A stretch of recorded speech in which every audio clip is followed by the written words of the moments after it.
Oui, bonjour, bienvenue à toutes et à tous à cet événement virtuel de la section Québec du Conseil international du Canada. Nous sommes heureux de collaborer encore une fois avec l'Institut militaire de Québec pour cette conférence. L'événement d'aujourd'hui est intitulé Tensions Russie-Ukraine, le Canada aux abords d'une guerre tiède en Europe. Un thème d'actualité avec la rencontre entre Biden et Poutine la semaine prochaine, lors de laquelle la question de l'Ukraine sera certainement abordée. Ce thème s'inscrit aussi dans la continuité, faisant suite à la conférence que nous avons organisée en mai sur la question des casques bleus. Lors de la conférence de ce midi, nous allons en apprendre plus sur les efforts que le Canada fait dans des activités de maintien de la paix, mais cette fois-ci à l'extérieur du mandat de l'ONU. Nous sommes impatients d'entendre sur le sujet Roman Wachtchuk, ex-ambassadeur du Canada en Ukraine, et le lieutenant-colonel Frédéric Côté, ex-commandant du contingent des forces canadiennes de l'opération Unifier en Ukraine. Ils vont nous parler de la situation en Ukraine et de l'importance de la présence du Canada dans cette région. Mon nom est René Grégoire, président de la section Québec du Conseil international du Canada. Avant de commencer, je tiens juste à vous dire quelques mots sur le Conseil international du Canada, le CIC, qui est un groupe de réflexion associatif, non partisan et indépendant. Nous avons comme mission de stimuler un engagement des citoyens dans un discours et des débats constructifs pour définir la politique étrangère canadienne. Pour ce faire, nous encourageons une prise de conscience et une analyse critique des enjeux de la politique étrangère du Canada et des relations internationales du Québec. Des 18 sections régionales du CIC à travers le Canada, la section Québec est la seule offrant une programmation entièrement en français. Et avec la réalité des événements virtuels, nos activités en français peuvent rejoindre les francophones et francophiles un peu partout au Canada. Si vous n'êtes pas déjà membre du CIC, nous vous invitons à le devenir. Pour ce faire, vous allez sur conseilinternational.org et vous cliquez « Devenez membre ». Vous y verrez la façon de procéder pour devenir membre. En devenant membre, cela vous permet de participer à nos activités, dont certaines seront réservées aux membres seulement.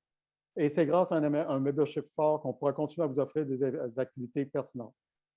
Et nous espérons pouvoir organiser des événements en présentiel aussitôt que cela sera possible. Mais revenons-en maintenant à la conférence d'aujourd'hui. Notre modératrice sera Mélanie Loisel, auteure et membre du Conseil international du Canada. Elle nous en dira plus sur nos invités de ce midi. Sans plus tarder, je vais lui céder la parole. Donc, Mélanie, c'est à toi. Merci beaucoup, M. Grégoire, pour cette introduction. Messieurs, mesdames, bonjour. C'est avec un grand plaisir d'être avec vous ce midi et de vous présenter nos invités de marque pour cette présentation sur les rapports russo-ukrainiens et l'apport diplomatique et militaire du Canada. Cette présentation arrive à bon point alors que commence aujourd'hui le sommet du G7, suivra le sommet de l'OTAN, puis une première rencontre entre Joe Biden et Vladimir Poutine mercredi prochain à Genève. Et on peut s'attendre que le dossier de l'Ukraine sera abordé dans les trois conférences. Avec nous pour en discuter, nous avons l'ancien ambassadeur de l'Ukraine, M. Roman Wachtchuk, dont la présentation s'intitule « Tensions, Russie, Ukraine, le Canada aux abords d'une guerre tiède en Europe ». Nous avons aussi le lieutenant-colonel M. Frédéric Côté, qui lui abordera l'apport du Canada en Ukraine lors de la mission Unifier. Pour vous dresser d'abord les grandes lignes du parcours de M. Wachtchuk, eh bien, M. Wachtchuk a commencé comme chercheur historique pour la commission d'enquête sur les criminels de guerre avant de rejoindre le service extérieur canadien en 1987.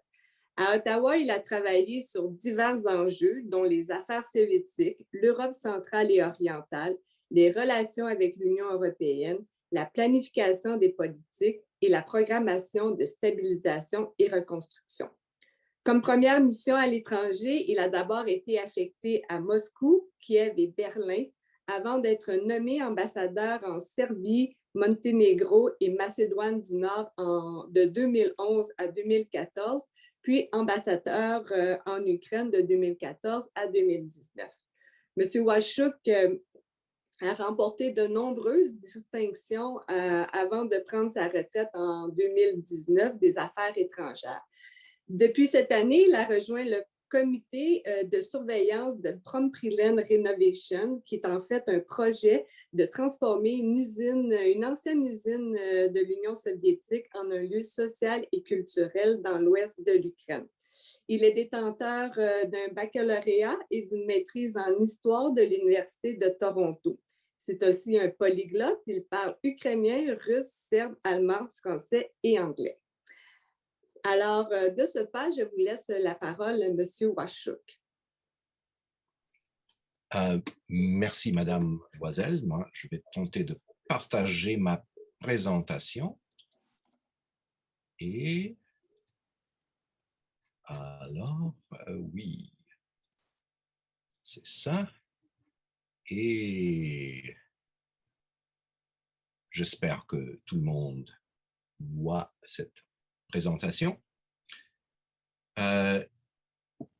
Nous sommes en juin 2021 et il y a 3 jours, Moscou a interdit à 9 Canadiens d'entrer en Russie, entre autres le ministre Lametti, le ministre Leblanc, etc. Pourquoi? La motivation, c'est en partie, en revanche, pour des sanctions canadiennes concernant Navalny, mais la motivation précise, c'est soutien pour le régime ultranationaliste en Ukraine et pour les forces russophobes dans les États baltes et pour des accusations illégitimes concernant une soi-disant agression russe contre l'Ukraine. Voilà que ce qui se passe en Ukraine et autour de l'Ukraine frappe 9 Canadiens. Mais point de vue russe, les Canadiens ont aussi frappé par Twitter la Russie. Vous voyez ici un tweet d'un stagiaire canadien à l'OTAN qui a été entendu autour du monde. C'était en 2014, en août, reproduit par 40 000 utilisateurs, vu par 30 millions, qui dit où est la Russie et ce qui est la Russie et ce qui n'est pas la Russie, parce que les soldats russes se sont avérés en Ukraine, disant qu'ils ne savaient pas où ils étaient. Cette question, qu'est-ce qu'est la Russie, qu'est-ce qui n'est pas la Russie, est à l'origine de ce conflit. Malheureusement, je suis historien et même si Pierre Guimond m'a prévenu de ne pas entrer trop dans l'histoire, je n'ai pas pu résister. Mais ce n'est pas seulement un problème pour moi, c'est aussi un problème pour le président Poutine. Alors, hier, à la veille du sommet avec Biden, le président Poutine a donné une courte entrevue à la télé russe. C'était à propos d'un projet de loi ukrainien qui était censé reconnaître les Tatars de Crimée comme minorité autochtone. Mais on voit ici, dans cette entrevue de Poutine, tous les boutons, disons, chaudes de cette histoire côté russe. Question de la Crimée, question des Tatars. Il dit que parce que les Russes ne sont pas mentionnés dans ce projet de loi sur les minorités autochtones, ça veut dire que c'est une discrimination genre nazie des autochtones russes, même si c'est fait par un président d'origine juive. Et là, il continue à dire que l'Ukraine, en somme, c'est une création artificielle de l'époque soviétique. C'est pas un vrai pays. Vraiment, ce n'est que 3 oblasts ou régions russes rejoints à la Russie depuis le XVIIe siècle. Et la division de ce seul peuple russe, qui inclut les Ukrainiens, c'est quelque chose inspiré par l'Ouest collectif. Vous voyez à la gauche, correspondante du Telegraph et autres qui pensent que c'est bizarre. Pourquoi est-ce qu'il fait ça à la veille d'une rencontre avec Biden? Mais ça reflète une pensée poutinienne et russe depuis longue date. Par exemple, depuis l'époque médiévale. Alors, c'est quoi la Russie vis-à-vis de l'Ukraine? On a un type d'empire, genre empire de Charlemagne au Xe siècle, qui a accepté la foi orthodoxe de Byzance, et puis plus tard, une divergence régionale, une partie des territoires qui se réunissent autour de Moscou. Mais il faut souligner que le Grand Empire, c'était géré depuis Kiev. Alors, divergence régionale Moscou d'un côté et Pologne-Lituanie de l'autre côté. Et puis, les princes et les tsars de Moscou qui commencent une politique de réintégration de la patrimoine du Kiev depuis le XVIe siècle. Et des gens comme M. Poutine qui se sentent comme des versions actuelles de ces réintégrateurs des territoires. C'est un peu comme les Serbes et le Kosovo, question de l'origine qui n'est plus dans votre territoire national. Puis il y a une relation ambivalente dans les siècles de la modernité, de moderne 17e, dont parlait Poutine hier, 18e siècle, des territoires divisés entre la Russie et l'Autriche. Ça veut dire qu'une partie qui est sous influence occidentale et conquête de la Crimée. La Crimée qui a été occupée par les Tatars au XIIIe siècle, conquis par la Russie 1783. Alors, est-ce que c'était une terre millénaire russe? Pas exactement, mais dans l'imagination russe, l'imagination aussi de Poutine, c'est comme ça, les Tatars et les Turcs le voient d'une autre façon. C'est-à-dire tous ces joueurs de cette histoire problématique existent encore aujourd'hui, la Pologne, la Lituanie, la Turquie, la Russie, l'Allemagne, et sont évoqués dans les discussions et la propagande d'aujourd'hui. 19e siècle, concurrence d'identité. On a le tsar Nicolas Ier, orthodoxie, autocratie, nationalité. C'est son portrait que M. Poutine a choisi pour l'office du président. Et là aussi, Ukraine comme terre d'origine de l'Empire. Et de l'autre côté, on voit ici le poète national Taras Shevchenko, et je pense que Madame Loisel ou les autres qui ont séjourné en Ukraine ont vu son image presque omniprésent. Quelqu'un qui est un peu l'antipode de Nicolas Ier, liberté, populisme millénaire, même un peu anarchiste, et une nostalgie pour un passé libertaire cosaque. Et Ukraine comme terre de paysans et une tradition d'autodétermination. 20e siècle, siècle difficile, une terre de sang, comme a dit l'historien Timothy Snyder, Bloodlands, c'est surtout la Bélarus et l'Ukraine, Première Guerre mondiale, période de soviétisation, famine génocidaire, Shoah. Et là, vous voyez que dans les combats de la Deuxième Guerre mondiale, c'était surtout les territoires de l'Ukraine et de la Bélarus qui étaient occupés par les Allemands. Et alors, où ils ont subi et la guerre et les politiques génocidaires des deux côtés. Et enfin, l'indépendance plébiscitée à 92,3% au référendum du 1er décembre 1991. Ça, il faut le dire que sans sang, ça, c'était pleinement plus ou moins libre et sans qu'une seule goutte de sang a coulé. Après ça, on a un peu de géographie internationale. De Budapest à Bucarest à Minsk. L'Ukraine a détenu une grande partie du potentiel nucléaire de l'Union soviétique.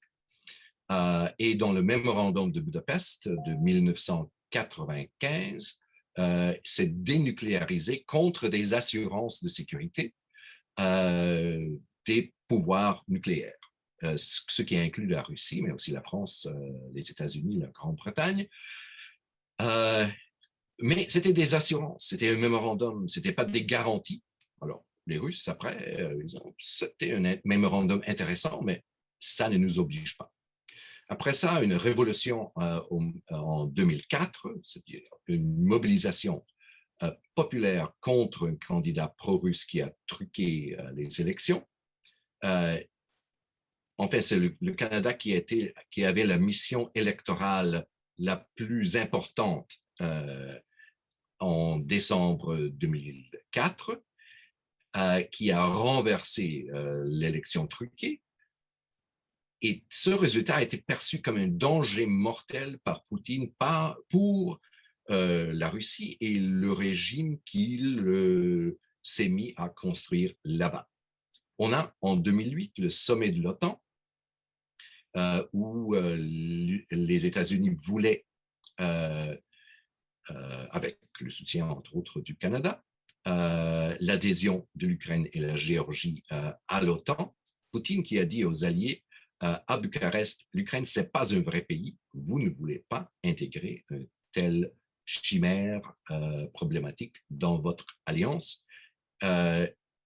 Les Allemands, les Français et les autres Européens de l'Ouest ont pensé que ce serait beaucoup trop provocateur de passer à cette invitation. Alors, on a dit oui, l'Ukraine et la Géorgie peuvent rejoindre l'OTAN dans un avenir indéfini, mais pas d'invitation concrète. Après ça, l'Ukraine a négocié une association avec l'Union européenne, ce que les gens à Bruxelles, disons les eurocrates, ont pensé beaucoup moins sensible pour la Russie. Mais la Russie l'a trouvé très sensible, a persuadé le président Yanukovych de rompre avec l'Union européenne. Encore une révolution, encore une mobilisation contre un président pro-russe qui a été renversé au mois de février 2014. Après ça, on suivi l'annexation de la Crimée par la Russie au mois de mars et le déclenchement d'une guerre non déclarée à l'est du pays, région industrielle de Donbass, des combats intenses qui ont fait presque 10 000 morts avant les accords de Minsk qui a été négocié par Mme Merkel et le président Hollande à l'époque en septembre 2014 et février 2015. L'Ukraine a en total, pour des fins pratiques, perdu 7% du territoire national. La Crimée, c'est 4%. Le Donbass occupé, c'est 3%, mais plus important sur le plan industriel et économique comme perte. Ce qui a suivi aussi, c'est une réorientation socio-économique. Ce que, en fait, Moscou voulait prévenir en persuadant Yanukovych à rompre avec Bruxelles. C'est-à-dire, vous voyez là les exportations ukrainiennes vers l'Union européenne et vers la Russie entre 2012 et 2018. Un changement immense. Et aussi, dans l'opinion ukrainienne, est-ce que vous voulez être membre de l'Union eurasienne gérée par la Russie? C'est en bas, ligne rouge, ou l'Union européenne. Vous voyez aussi là une divergence entre les deux tendances, et qui était pas à égalité, mais pas loin l'un d'autre. Mais maintenant, c'est plus que 3 contre 1 si on compare les préférences en Ukraine, Union européenne versus Union gérée par la Russie. Les Ukrainiens ont aussi, depuis 2017, des voyages sans visa dans la zone Schengen, 49 millions de visites en 2 ans et demi, bien sûr beaucoup moins depuis la pandémie, et la présence de 1 à 2 millions de travailleurs ukrainiens en Pologne, mais aussi dans d'autres pays de l'Union européenne. C'est-à-dire que les Ukrainiens ne sont pas simplement un pays voisin, mais ils sont de plus en plus intégrés dans les marchés de travail, mais aussi dans les chaînes de production de l'Union européenne, mais ils ne sont pas perçus, surtout par l'ancien noyau de l'Union européenne, comme des vrais Européens. Ils sont quelque part à l'Est, comme un ancien diplomate belge m'a dit il y a 20 ans, « Monsieur, l'Ukraine, c'est presque la Mongolie. Alors, perception et géographie. Le Canada est encore plus loin que la Mongolie, mais en Ukraine est assez important. Pourquoi le Canada? Le Canada, au Canada, on a la deuxième diaspora ukrainienne au monde. Enfin, c'est la Russie où on a une minorité ukrainienne encore plus importante, mais pas organisée et maintenant reprimée. On a plus ou moins 1,4 million de gens d'une seule ou plusieurs origines. D'entre eux, c'est ukrainien. 4 vagues d'immigration et une communauté politiquement assez mobilisée depuis plus ou moins la Première Guerre mondiale, où on a liquidé les écoles bilingues dans l'Ouest.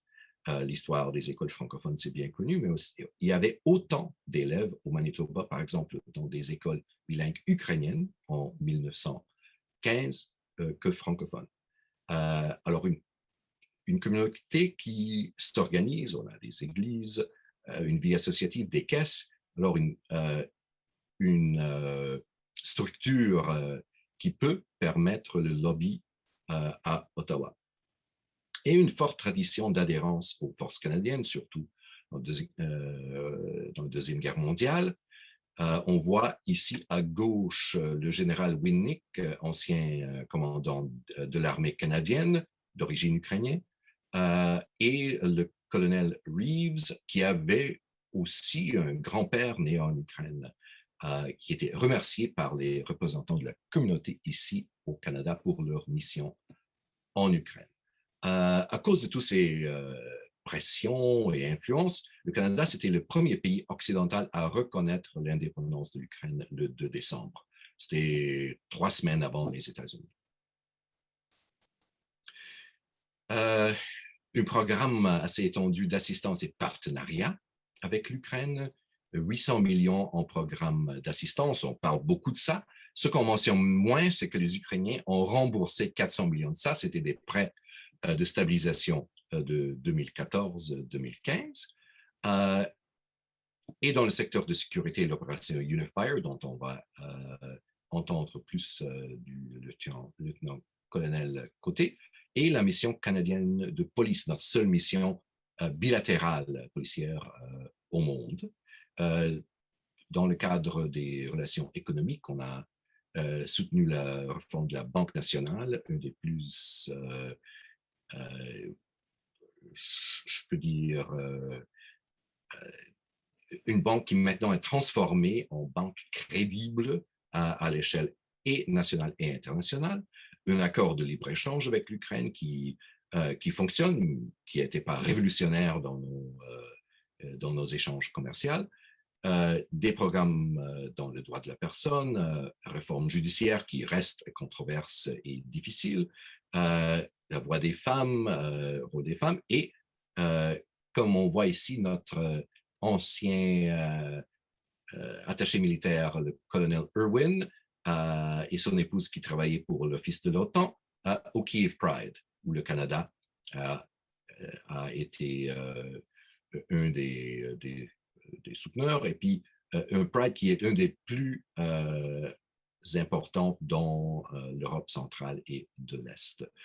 Dans les zones de conflit, pour les civils, des centres de services mobiles que le Canada a financés pour que l'État ukrainien peut servir ces gens, et l'aide humanitaire via le Croix-Rouge international. Cette crise de 2014 en Ukraine, autour de l'Ukraine, est vraiment le principal moteur des déploiements canadiens à l'étranger, ce qui est quelque chose qui est assez méconnu. On a l'opération Reassurance depuis mai 2014, surtout le groupement tactique de présence avancée en Lettonie. On a notre frégate dans SNMG 1 ou 2 dans les mers Baltiques, Méditerranée ou mer Noire. On a 4 mois par année une force opérationnelle aérienne en Roumanie plus ou moins 915 membres des forces armées au maximum, et l'opération Unifier, qui entraîne les forces de sécurité ukrainiennes, l'armée et la garde nationale. Plus ou moins 200 membres, mais aussi des Suédois et Danois qui utilisent notre opération comme leur plateforme pour aussi soutenir les Ukrainiens. C'est-à-dire que, dépendant de la moi, on a plus ou moins 1000 Canadiens déployés à l'est de l'Europe. Ce qui est le plus depuis notre base à l'Ar, qui a été fermée début des années 80. Et ça nous donne accès, nos opérations civiles et militaires, à des configurations internationales. On a, par exemple, le groupe des ambassadeurs du G7 pour soutien aux réformes, et vous voyez là un tweet de notre présidence de 2018, qui a un dialogue très étroit avec des gouvernements successifs ukrainiens, des rencontres tous les 2 semaines, pour parler des avances et parfois des reculs des réformes au pays. Ukraine Reform Conference, une série de conférences lancées par la Grande-Bretagne, mais nous avons tenu une conférence à Toronto en juillet 2019. Les Lituaniens vont le faire au mois de juillet 2021. Le quint des partenaires militaires de l'Ukraine, c'est-à-dire États-Unis, Royaume-Uni, Pologne, Lituanie, Canada, et là vous voyez le ministre Sajan avec ses collègues, le DRAB, acronyme intéressant, Defense Reform Advisory Board, les mêmes 5 pays plus l'Allemagne, qui n'a pas de présence sur le terrain pour des raisons historiques. Et le Canada est mission de contact avec l'ambassade du Royaume-Uni de l'OTAN en Ukraine. Et ça fait partie de notre politique de porte ouverte envers l'Ukraine. Mais tout ça, on a une présence régionale, pas seulement en Ukraine, mais dans toute cette région entre mer Baltique et mer Noire. Mais ça, c'est plutôt une opinion personnelle. C'est une présence régionale en panne de stratégie. Ce sont vraiment les missions militaires et policières les plus importantes que nous avons à l'échelle mondiale aujourd'hui. Elles étaient conçues pour des raisons d'alliance, c'est-à-dire une requête de l'OTAN, des Américains, etc., ou à cause des pressions domestiques pour plaire à la communauté ukrainienne, au Canada et aux autres amis de ce pays qu'on a chez nous. Ils sont efficaces, Ces missions en Lettonie, le Canada est très, très populaire.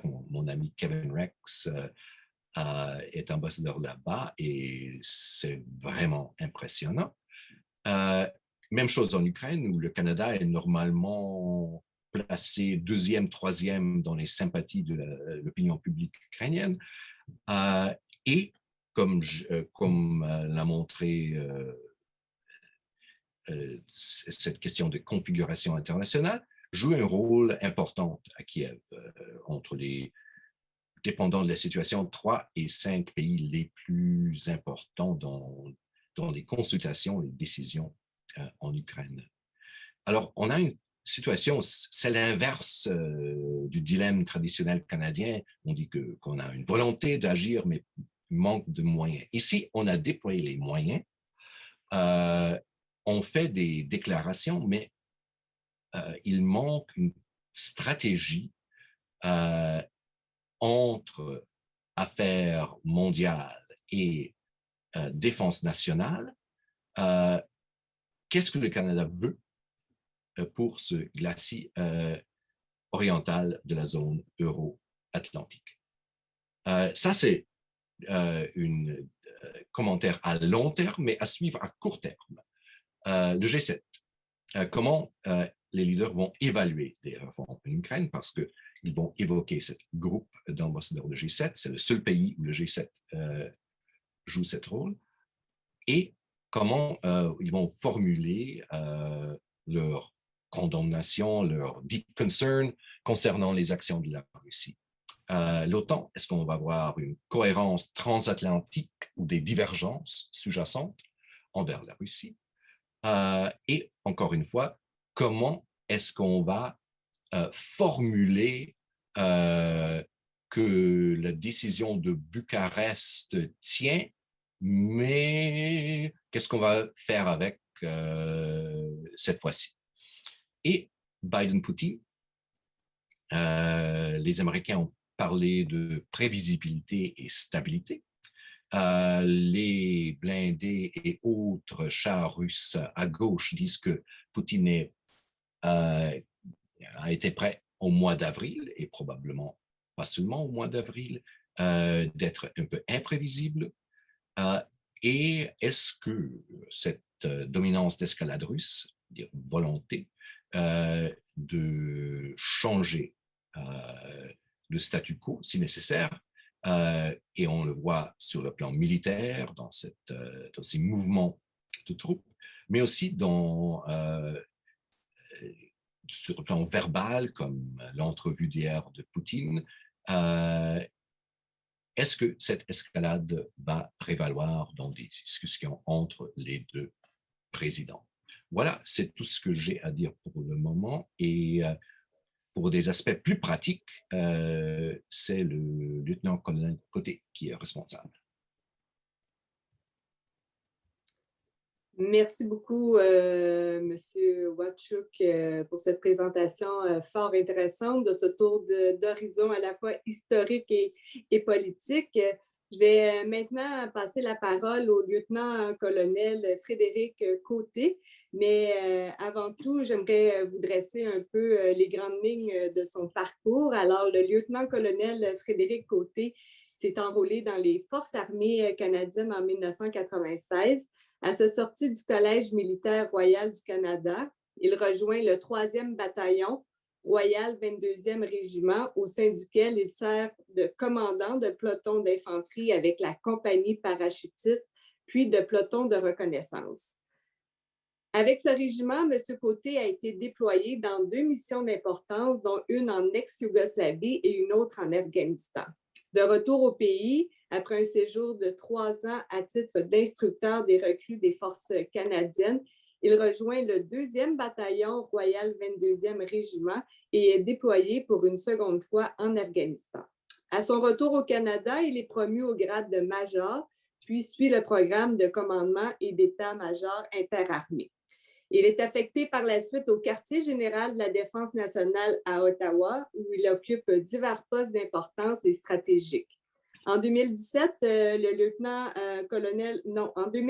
M. Côté est justement promu au grade de lieutenant-colonel. Il prend alors le commandement du 3e bataillon royal 22e régiment en juillet 2018. L'année suivante, d'avril à octobre 2019, il a commandé la force opérationnelle interarmée en Ukraine dans le cadre de l'opération Unifier.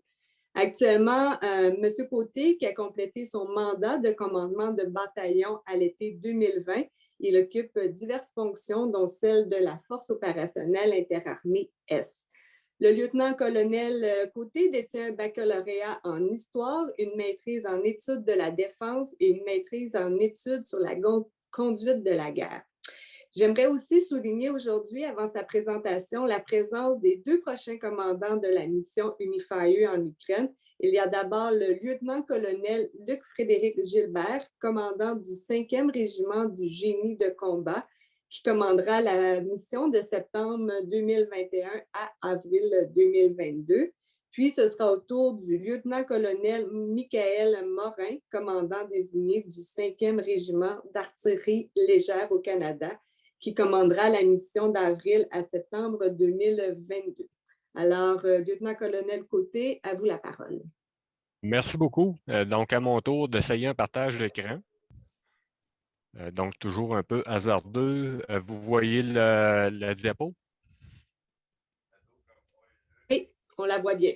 OK, excellent. Donc, en 20 minutes, ce que j'espère faire, c'est vous donner un peu une présentation Unifier 101. Donc, je vais rester dans les grandes lignes en essayant de simplifier dans la mesure du possible la terminologie militaire. Fait que c'est quand même un tour de force, là, mais j'ai bon espoir que dans la période de questions, on va être en mesure d'approfondir certains aspects encore. Donc, l'opération de Unifier, c'est la mission d'entraînement des Forces armées canadiennes en Ukraine. Ce n'est pas une mission de combat, c'est vraiment de l'entraînement. C'est ce qu'on appelle, nous, Security Force Capacity Building. Donc, c'est une mission de renforcement des capacités des forces de sécurité ukrainiennes pour leur permettre d'assurer leur défense de manière plus efficace. L'opération Unifier, c'est environ 200 militaires canadiens. Donc, c'est une mission de petite taille si on la compare, par exemple, à l'opération Impact, qui est notre mission au Moyen-Orient qui combat Daesh, qui regroupe environ 350 personnes, ou l'opération Réassurance, dont M. Washuk parlait tantôt en Lettonie, qui compte environ 500 personnes. En 2019, quand moi j'y étais, on avait environ 11% de personnel féminin sur la force. Ça varie de contingent à contingent. D'ailleurs, actuellement, le contingent est commandé par une femme, le lieutenant-colonel Melanie Lake, qui a pris le relais du lieutenant-colonel Sarah Heer. À l'époque où moi j'étais en théâtre, on avait 8,5% de réservistes et comme M. Washuk l'a mentionné, on avait des contingents danois et suédois qui servent et continuent à servir sous commandement canadien. Les Danois sont là, on a environ une douzaine de Danois et de Danoises qui sont là dans des fonctions de linguistes, ce qui est un métier pour eux. Et puis les Suédois, les Suédois, c'est un peu à géométrie variable. Là, fait que eux, les spécialités qu'ils amènent, la taille du contingent varie également là, continuellement.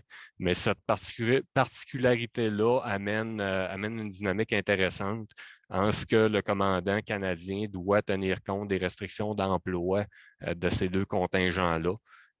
Parce que, évidemment, là, leur contrainte politique également est légale.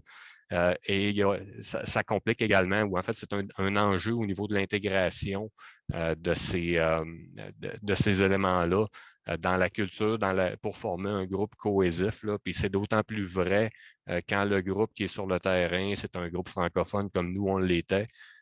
Où là, comment on intègre des gens qui ne parlent pas français dans une conversation à la cuisine du camp. Là. Ils ne connaissent pas les joueurs du Canadien. Les militaires canadiens servent en Ukraine sur des rotations de 6 mois, c'est-à-dire qu'à tous les 6 mois, c'est un nouveau groupe qui arrive, donc qui prend le relais de la mission. Au niveau des domaines d'action, je vous réfère un petit peu là, à l'organigramme que vous avez devant vous. Mais il y a 3 domaines d'action principaux. Le premier, c'est l'éducation militaire professionnelle. Par ça, on entend le développement de cours et l'enseignement dans les académies militaires, un petit peu partout dans l'Ukraine, que ce soit pour les officiers ou que ce soit pour les sous-officiers. Le deuxième pilier, le deuxième domaine d'action, c'est l'instruction individuelle. Donc, c'est la formation militaire vraiment technique qu'on donne aux soldats individuels ukrainiens, que ce soit pour les premiers soins de combat, pour s'assurer que le personnel médical est capable de prendre soin des blessés sur le champ de bataille, que ce soit pour les policiers militaires, pour professionnaliser leur corps, puis leur permettre d'être plus efficaces, que ce soit la formation qu'on donne aux tireurs d'élite ukrainiens pour augmenter leur efficacité ou aux ingénieurs de combat également pour qu'ils puissent jouer leur rôle là, de manière plus robuste un peu. Le troisième domaine, c'est l'entraînement collectif. On entend par là l'entraînement à la manœuvre, donc des groupes formés, des brigades, des groupes de bataillons tactiques ukrainiens qui s'entraînent sur le terrain. Et puis, nous, on fournit un mentorat, c'est-à-dire qu'on les accompagne dans leurs manœuvres, on donne des conseils, on amène des observations, des points à corriger, des points à maintenir pour leur permettre d'augmenter leur efficacité sur le terrain. Une chose à comprendre, c'est qu'à 200 personnes, l'opération Unifier est le plus gros contingent militaire présent en Ukraine sous commandement unifié. OK? Il y a en Ukraine, quand on parle des nations partenaires, on a les Américains, les Britanniques, les Suédois, les Danois, on a des Polonais qui sont là et on a des Lituaniens. C'est essentiellement là, les grandes nations qui sont présentes. Mais le groupe canadien à 200 personnes est le plus gros sur le terrain. Un bémol, c'est qu'il y a davantage de militaires américains qui servent en Ukraine. Il y en a plus que 200. Par contre, ils ne sont pas tous sous commandement unifié. Ils sont là en vertu de différentes missions et souvent, ils ne travaillent même pas pour le même département au sein du gouvernement américain. Okay? Fait que c'est à comprendre, mais la taille, le fait qu'on a le plus gros contingent, ça veut dire quelque chose au niveau du message que le Canada envoie et également là, de la volonté canadienne qui est exprimée par là. Le fait qu'on ait le plus gros contingent amène aussi, pas celle-là, amène aussi le fait qu'on a la plus grande empreinte sur le terrain. Donc, vous avez la carte ici qui indique tous les emplacements où on était en 2019. Fait que vous voyez qu'on est assez étendu sur le terrain et depuis ce temps-là, il s'est rajouté là, des contingents, des éléments à Kharkiv, qui est à 30 km de la frontière russe, et à Odessa au sein de l'académie militaire qui est là-bas. Okay? Cette empreinte-là donne au Canada et donne à la mission une visibilité qui est inégalée parmi les nations partenaires là, parce que les gens sont habillés comme moi. On se promène avec, là, on le voit pas, bon, avec le drapeau canadien sur l'épaule. Et puis, moi, pour m'être promené là, dans l'ensemble du pays pour visiter mes troupes, je peux vous dire qu'il n'y a pas un voyage que j'ai fait où je n'ai pas été abordé soit par des Ukrainiens et bien souvent par des Canadiens d'origine ukrainienne qui nous questionnaient sur la mission, qui nous remerciaient pour notre présence.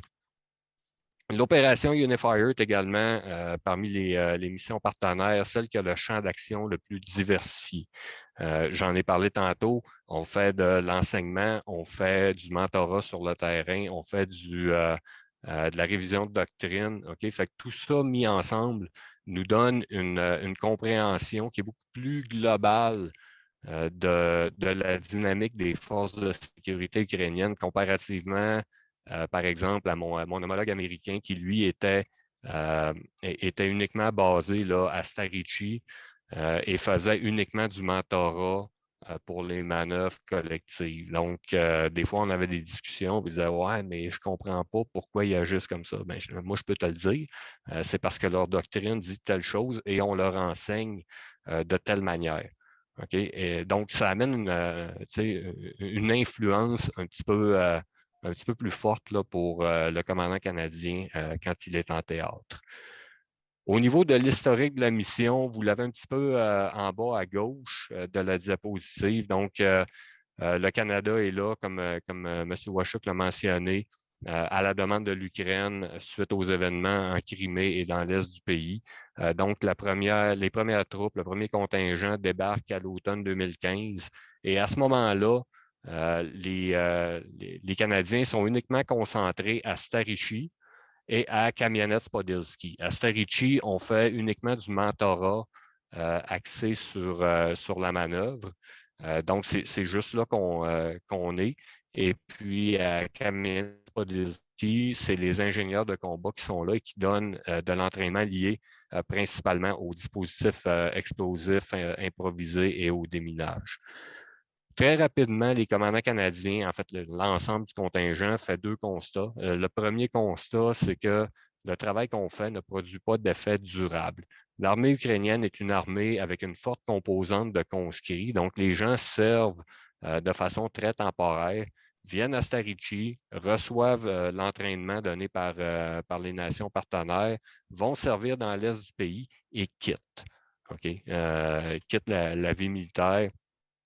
C'est des vétérans, ils contribuent à la société ukrainienne, là, mais d'un point de vue partage de connaissances au sein de l'institution, tout ça est perdu.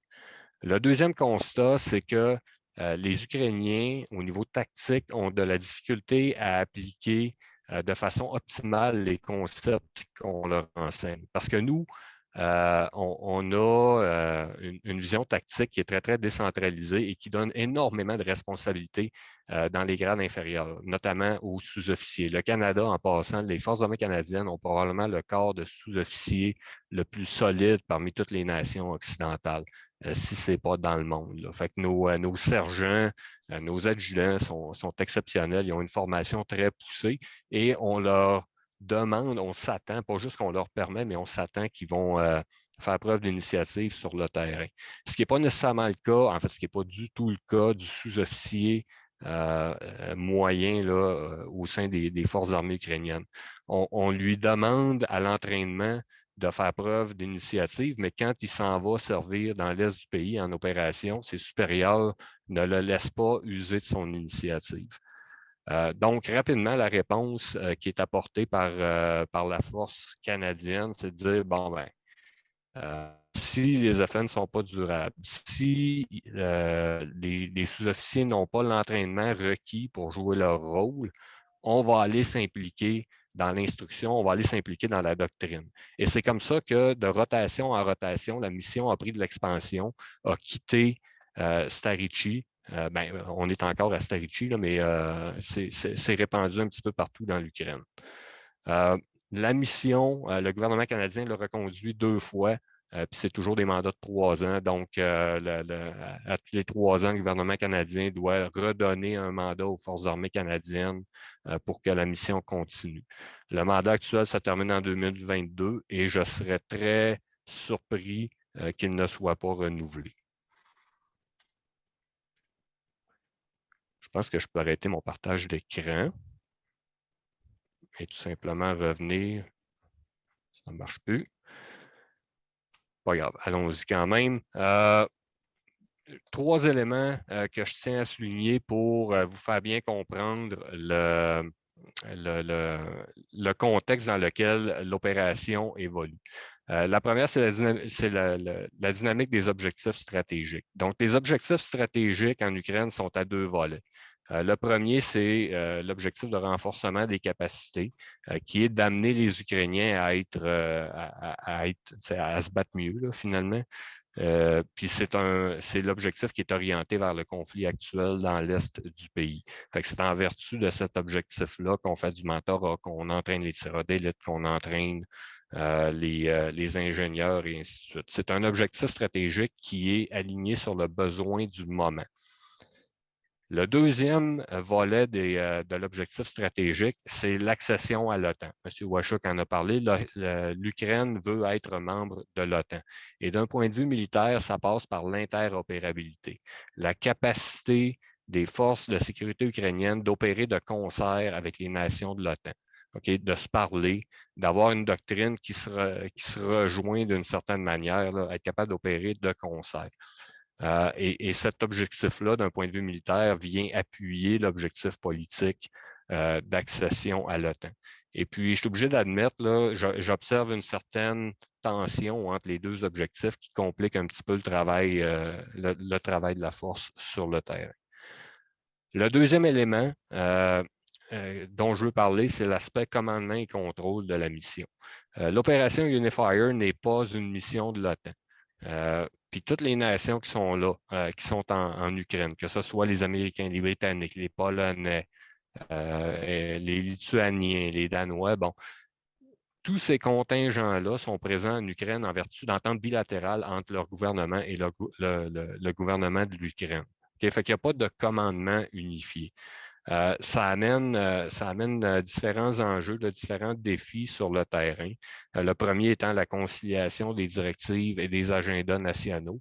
En Ukraine, mon patron n'est pas, la personne à qui je me rapporte n'est pas un général ukrainien qui me demande de livrer tel type d'entraînement. Cette discussion-là a lieu, mais je ne suis pas imputable à un officier ukrainien.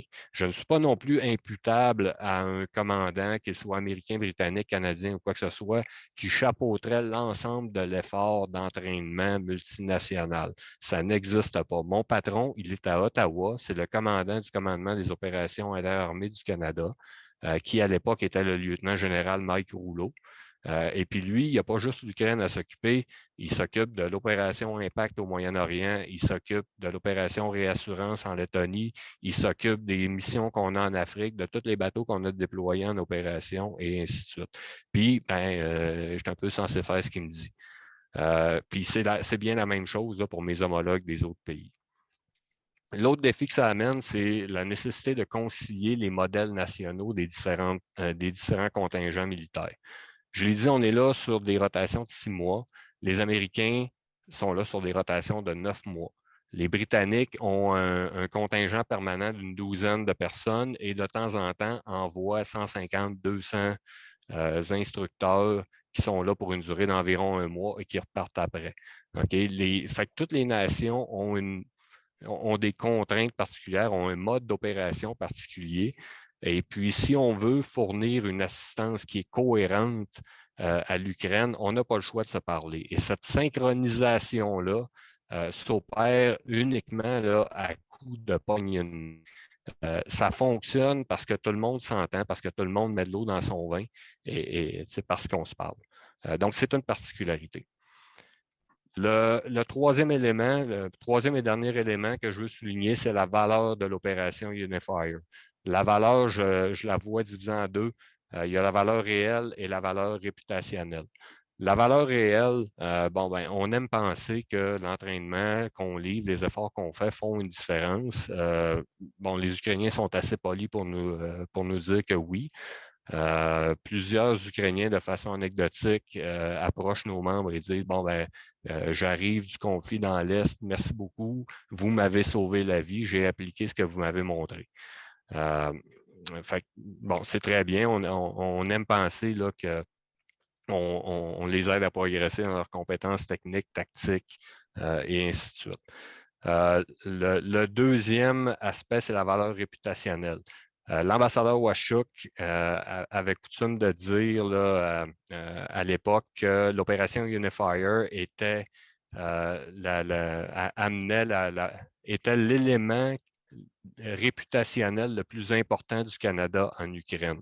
Je ne sais pas s'il était juste fin avec moi ou si c'était vrai, mais moi, j'y ai cru. Fait que c'est un peu de votre faute. Le fait que nos militaires soient présents en Ukraine et soient reconnus comme étant des professionnels de haut niveau, c'est hyper important. C'est important pour le Canada, mais c'est important également pour les Forces armées canadiennes. La relation qu'on a avec les Américains, les Britanniques, les Lituaniens et tous les autres est aussi importante que la relation qu'on a avec les Ukrainiens. Okay? Le fait que le Canada contribue en Ukraine, est un contributeur décisif en Ukraine, veut dire quelque chose. Et mon patron, le général Rouleau, à l'époque, était très content quand il allait dans les forums de l'OTAN et puis qui se faisait aborder par ses homologues américains, britanniques ou quoi que ce soit, puis qui se faisait dire « Ton opération Unifier, ça va super bien, merci pour ce que vous faites. » Fait que ça, c'est l'aspect réputationnel. Et puis, cet aspect-là amène également, c'est un message envoyé à l'Ukraine, c'est un message envoyé à notre diaspora ukrainienne au Canada également, c'est un message envoyé à la Russie, que l'Ukraine n'est pas seule, que l'Ukraine n'est pas un satellite de la Russie, que c'est une nation à part entière qui peut décider de ses relations internationales et de son avenir. Donc, c'est très, très rapidement, j'ai oublié de passer mon chronomètre, mais c'est l'essentiel, je crois, de ce qu'il faut savoir de l'opération Unifier. Merci.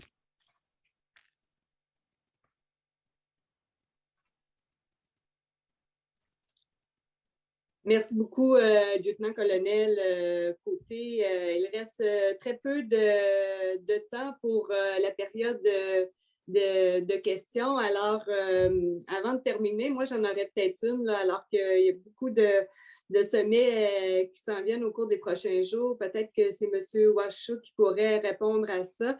En fait, lors de l'élection du président ukrainien Zelensky en 2019, le président avait fait sa campagne disant que lui, il était prêt à aller s'asseoir avec Vladimir Poutine, qu'il était prêt à faire des rapprochements, même à faire la paix.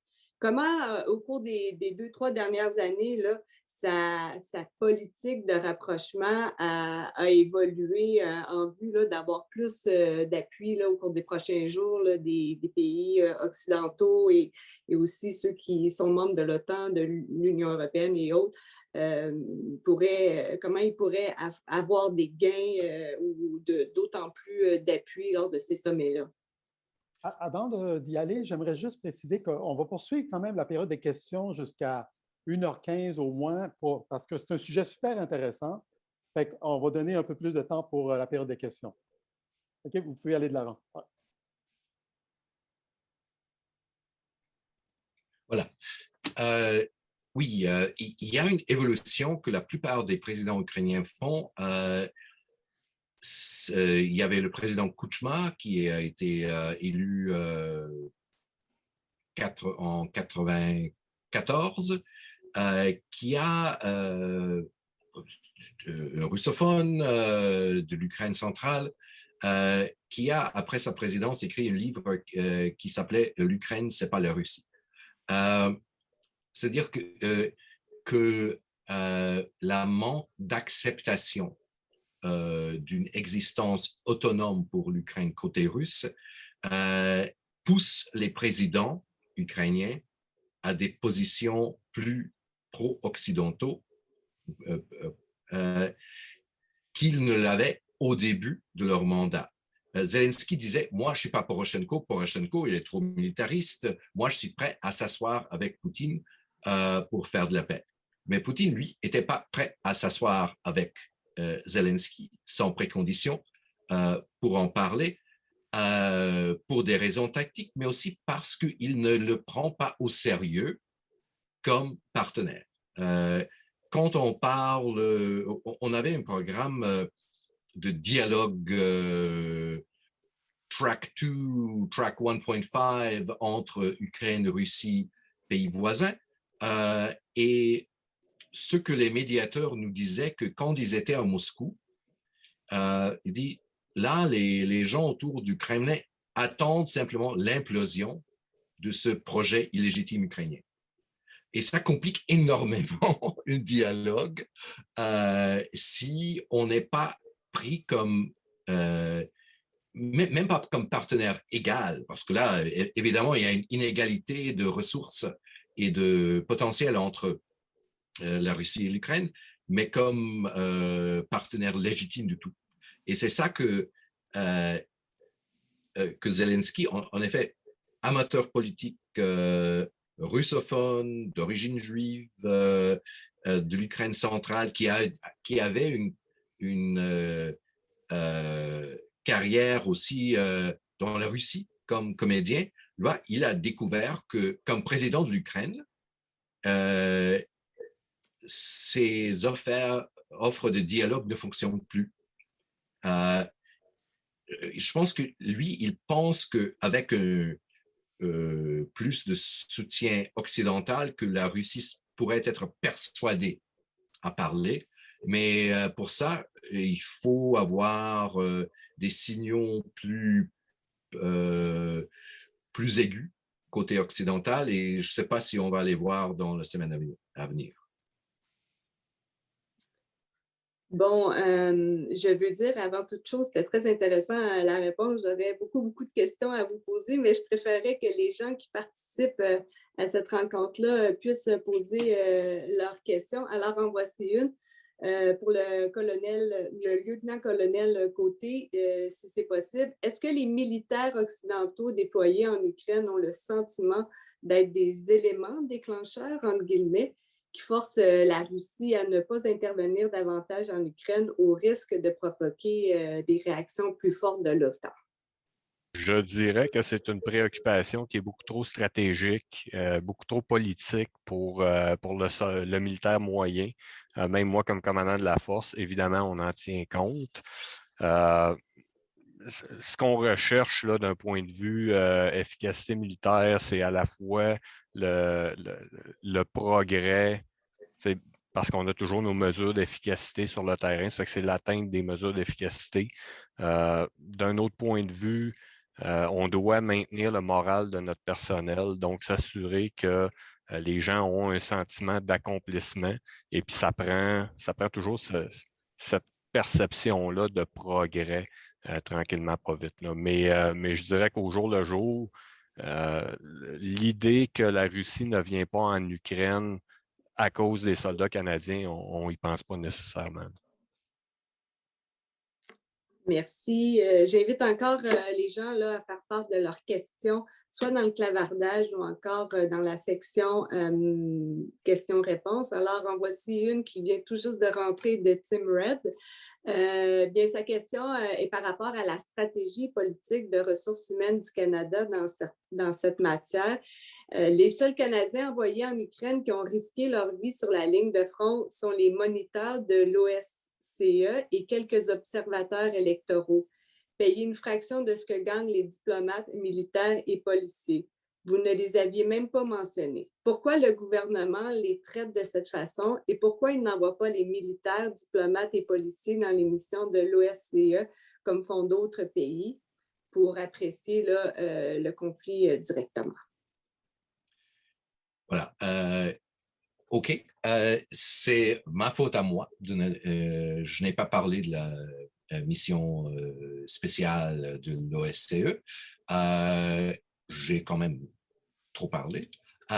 Mais c'est vrai que l'observation sur le terrain est important.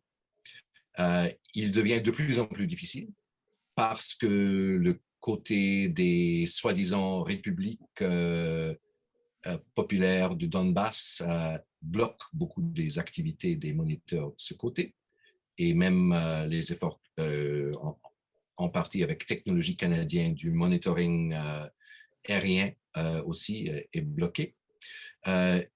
Mais je suis d'accord que comme élément d'une stratégie plus intégrée, penser non seulement de notre diplomatie et non militaire, mais aussi de notre contribution au monétaire de l'OSCE comme partie d'une stratégie intégrée de présence canadienne, ça serait très utile. Merci. Je pense qu'il y a une autre question rapidement. Le lieutenant-colonel Côté a mentionné que le mandat de la mission Unifier a été adapté pour avoir des meilleurs effectifs à long terme et des meilleurs effets à long terme. Est-ce que l'on commence à percevoir une amélioration en vue de l'atteinte des objectifs stratégiques en Ukraine? Oui, il y a un progrès définitivement. On voit là, on le constate sur le terrain dans la qualité de l'entraînement qui est conduit, dans la systématisation de l'instruction qui est donnée. Ceci dit, pour que les forces armées ukrainiennes atteignent une interopérabilité complète avec l'OTAN, ça demande une restructuration qui est quand même assez fondamentale et puis qui prendrait peut-être une génération à faire. Là. Je veux dire, pour faire un parallèle, parce que tout parallèle est boiteux, les changements que l'Ukraine a à apporter, point de vue militaire, sont similaires à ce qu'on avait à apporter au milieu des années 90 dans la foulée de la mission somalienne, du choc que les missions dans les Balkans nous ont apporté et ainsi de suite. Là. Fait que ça nous a pris presque 20 ans de mettre ça en place. Puis c'est la même chose de leur côté. Là.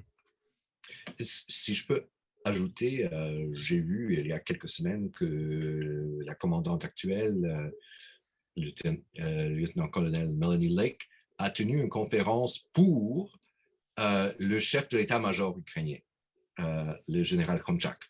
Ça veut dire que cet investissement du temps et relationnel et de réputation du Candas dit qu'un lieutenant-colonel peut, je ne dirais pas instruire, mais au moins partager avec le plus haut commandement ukrainien.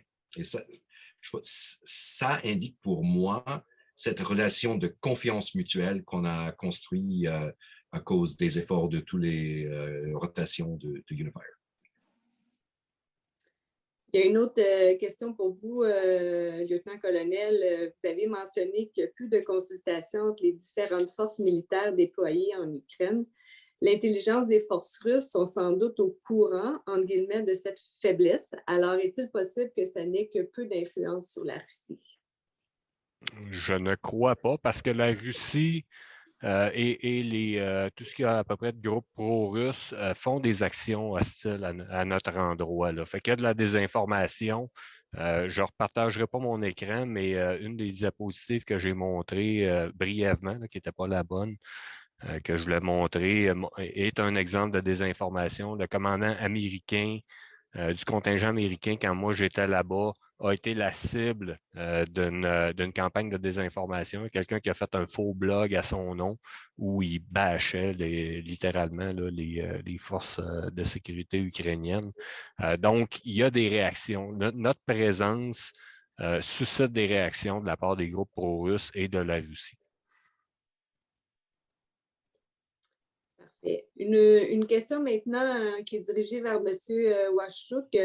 Maintenant que vous êtes à la retraite et alors que vous aviez mentionné que la politique étrangère canadienne en Ukraine ne suivait pas les moyens déployés, que suggérez-vous au gouvernement fédéral pour améliorer sa politique dans la région? Ça veut dire penser du Canada comme joueur à l'échelle régionale, mondiale, quoi. On réagit beaucoup, on parle beaucoup des idées abstraites, mais on ne fait pas toujours le lien entre moyens, valeurs et intérêts. Et il faut plus de coordination entre défense nationale et affaires mondiales. Ça ne vaut pas la peine. Par exemple, si on va prolonger Unifier, et moi aussi je pense que c'est probable, ça ne devrait pas être seulement une initiative de la défense nationale. Ça doit s'inscrire dans un cadre stratégique de politique canadienne concernant pas seulement l'Ukraine, mais toute la région, mer Baltique, mer Noire. Je vois ici. Oui. Cette relation de confiance mutuelle s'était établie dès 2014, alors que les bureaux de l'attaché de défense avaient un accès direct au chef d'état-major des forces ukrainiennes. Cela a permis un effort canadien de plusieurs millions de dollars en équipement directement donné aux militaires des forces ukrainiennes ainsi qu'à la garde nationale ukrainienne. Dans ce cas-là, est-ce que vous pensez que ça a été une bonne chose? Voilà, c'est une question qui vient du colonel Saint-Cyr. On peut dire qu'il, lui, comme attaché, était le fondateur de ces relations élargies entre nos forces militaires en temps de pleine crise en 2014. Alors, merci encore une fois, Pierre. Absolument. Disons, les livraisons en novembre 2014, où un avion canadien, c'était le premier avion d'une force militaire occidentale qui s'est placé à Kiev après le début du conflit. C'était très apprécié, c'était l'assistance dite non létale, mais très important. On a donné tous nos uniformes d'hiver de Bosnie, des stocks canadiens, au mois de février 2015 aux Ukrainiens. Et moi, je rencontrais pendant des années après des Ukrainiens qui ont dit « Votre uniforme m'a littéralement sauvé le santé pendant cet hiver parce que moi, j'étais dans la 3e vague de mobilisation des forces ukrainiennes. » C'est-à-dire qu'on a concrétisé notre soutien en Ukraine. On a un peu ras-le-bol des deep concerns dans les communiqués de presse des sommets. Voir un soldat canadien comme entraîneur à Kiev, à Kharkiv ou ailleurs au pays, ça donne l'idée que quelqu'un s'intéresse pas seulement sur le plan de théorie, mais aussi un peu de pratique à aider l'Ukraine à se défendre elle-même. Parlant de terrain, il y a une question dirigée vers le colonel Côté. Lieutenant-colonel, oui, ce n'est pas tout à fait le même grade. Alors, pourriez-vous nous dire les principaux enjeux ou difficultés que rencontrent les formateurs canadiens avec les soldats ukrainiens? Par exemple, est-ce qu'ils ont un manque d'expérience, un manque de connaissance des langues, de motivation, puisqu'en plus, d'autant plus que ce sont des circonscrits pour la majorité des gens que vous formez? Oui, ben la langue est certainement un enjeu. On fonctionne là-bas via des traducteurs là, qu'on engage. Fait qu'il y a toujours une perte au niveau du message d'un côté ou de l'autre. Fait que c'est clairement un défi. Je dirais que le défi le plus important, c'est probablement le choc culturel. Les forces armées ukrainiennes, l'armée ukrainienne en particulier, est probablement aujourd'hui plus soviétique que l'armée russe. A un peu conservé là, ces modes d'action-là. C'est en train de changer, puis c'est bien correct. Tout ça, ne pas confondre mon commentaire sur le soviétisme de l'armée ukrainienne avec un jugement de valeur. Il y a des excellentes raisons pourquoi c'est comme ça, pourquoi ça a été comme ça au départ. Il y a des choses qui ont de la valeur dans ça et qui doivent être conservées. Mais pour nous, occidentaux, formés de façon un peu plus anglo-saxonne, ce choc-là est très difficile. C'est très difficile à surmonter. Puis au quotidien là, pour nos entraîneurs. Donc, pourquoi des fois le simple fait d'avoir un conscrit qui porte sa vareuse déboutonnée, mais ça, c'est un conscrit. Mais pour nous, militaires professionnalisés, il y a une façon de porter l'uniforme, puis c'est celle-là qui est dans le livre. Fait que ce choc culturel-là, cette vision-là qu'on a, il faut la mettre de côté. Je dirais que la majorité des gens peuvent le faire, mais c'est probablement le plus gros défi. Ensuite de ça, ben, on tombe là, dans les choses un petit peu plus triviales. Là. Je parlais de la lenteur d'une réforme, une réforme qui devrait s'échelonner sur une vingtaine d'années et plus. Le progrès, des fois, pour nous qui sommes là sur une base de 6 mois, des fois, bon, ça ne progresse pas aussi vite que ce qu'on voudrait. Donc, c'est de demeurer motivé, c'est d'aller chercher les petites victoires au quotidien. Fait que c'est parmi les défis qu'on a. Merci. Avant de vous quitter, j'ai peut-être une dernière question. Monsieur Washuk et aussi lieutenant-colonel, vous avez parlé d'un conflit qui semble relativement tiède là, et qui. Est-ce que ce conflit-là entre la Russie et l'Ukraine pourrait prendre davantage d'ampleur, pourrait aller vers d'autres régions et vraiment s'étirer vers le reste du pays en Ukraine ou encore dans les pays aux alentours? Je pense qu'on a déjà vu une relation entre le conflit en Ukraine et puis l'intervention russe en Syrie et après en Afrique. Les mêmes unités russes qui ont été, disons, conditionnées au Donbass en clandestinité ont été déployées en Syrie et après ça, Libye et ailleurs en Afrique. Alors, ça fait partie d'un aventurisme russe qui joue sur l'imprévisibilité et le fait que l'Occident est très lent à réagir à ces mouvements. Et je vois, il y avait une question anonyme que je veux aborder un tout petit peu. Est-ce que le Canada n'a pas davantage d'intérêt en Russie? Effectivement. Mais dont je n'ai pas parlé, c'est l'aspect gouvernance internationale et aspect changement de frontières, aspect déstabilisation de l'ordre euro-atlantique, ce qui est d'un intérêt pas seulement pour une diaspora au Canada, mais pour le Canada comme contributeur à l'OTAN et aussi pour des pays comme le Royaume-Uni et les États-Unis. Ça veut dire que cette politique russe de déstabilisation c'est un danger à l'échelle régionale et mondiale. Et c'est pour ça aussi qu'on s'est impliqué. Merci. Bien, l'heure a filé, déjà 1h15.